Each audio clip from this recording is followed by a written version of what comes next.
Kristo. Dahil si Kristo ang kabuuan ng image ng physical image ng Diyos. Kaya sayang parang sinasabi niya, sana ang pagkakilala nila sa Diyos o pagkagusto nila sa Diyos ay ayon sa kaalaman na pinakilala ng ating Panginoong Jesucristo. Sino nga ba ang taong makakakilala sa Diyos na kundi lamang kay Kristo? Sabi niya sa verse 3, for they being ignorant, tingnan mo, they being ignorant of God's righteousness. Hindi nila talaga kilala. Napakahirap naman na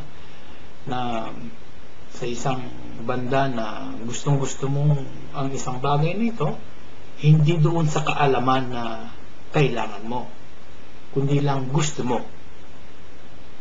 Kaya nga, hindi nagtatagal, lumilitaw talaga ang tunay na interest mo doon sa bagay na yun.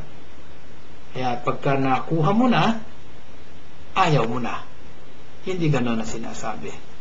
Kaya nga, hindi nila nakilala ang tungkol sa Diyos, ang God's righteousness. Alam ba ninyo, ang righteousness napakahirap ipaliwanag dahil ito'y galing sa Diyos.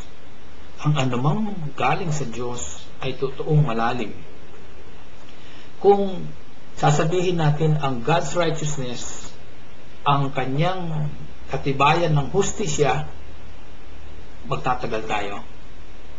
Kung sasabihin natin ang kalooban ng Diyos na mabuti, naintindihan natin. Madali nating makuha ang ibig sabihin ng Biblia. Ang kabutihan na asal na pag-uugali ng Diyos, alam natin mabuti lahat ito. At hindi nila alam yon. Kaya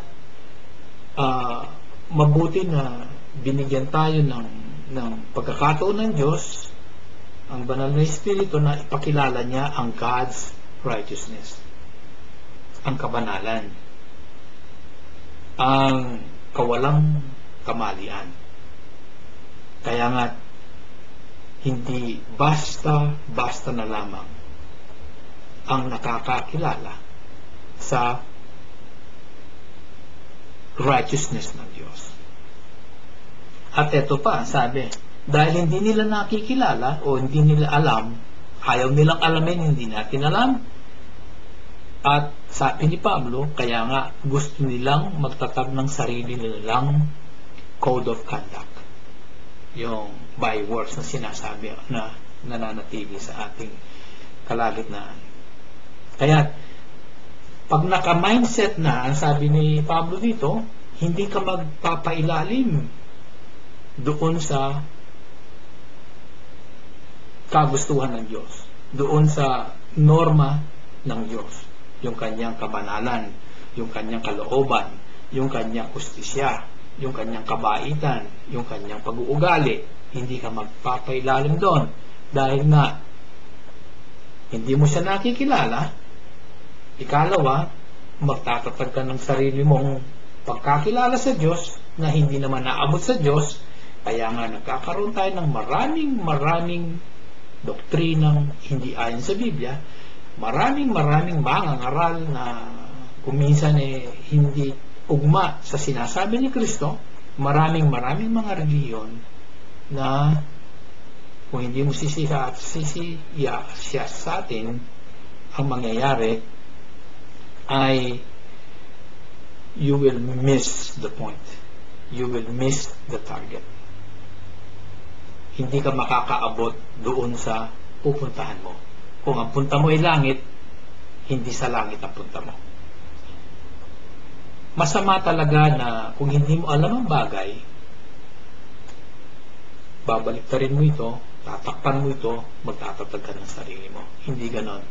Hindi sinabi ng Biblia na magtatag ka ng sarili mo. Ang sinabi ng Biblia, maghanap ka, kumatok ka, maghanap ka, magtanong ka. Ayun. Ang mga taga-Israel, hindi tinanggihan nila si Kristo nagtatag sila ng sarili nilang Kristo. Kaya nga, sa verse 4, ito ang conclusion niya. Sabi niya, kasi si Kristo, siya na ang kahuli-hulihan ng batas ng karapatan o batas ng kalooban ng Diyos. Siya ang pinakahuli-hulihan ng law for righteousness para sa ikabubuti ng bawat isa ng nananampalataya. Napakahirap kasi na abutan tayo ng batas na hindi para sa atin. Ang batas na ito ay para sa isang klaseng tao na kanyang tinawag, na alam niya kaya binigyan niyang ganyang batas upang tumangkilik sa kanya. Tumangkilik sila sa batas, subalit hindi sila tumangkilik doon sa nagbigay sa batas. Kaya nga, nabanggit si Kristo, siya na ang makikita mo, hindi na ang batas. Siya na ang huli, siya na ang nakatayo doon, at yung batas na tinakpan niya, siya na ang makikita mo, hindi na yung batas. Kaya hindi maipagmamalaki ng bawat isa sa pamamagitan ng pagsunod sa batas ay sila'y mga liligtas. Hindi po ganon. Dahil lamang kay Kristo, ayon sa biyaya ng Diyos, kapag ikaw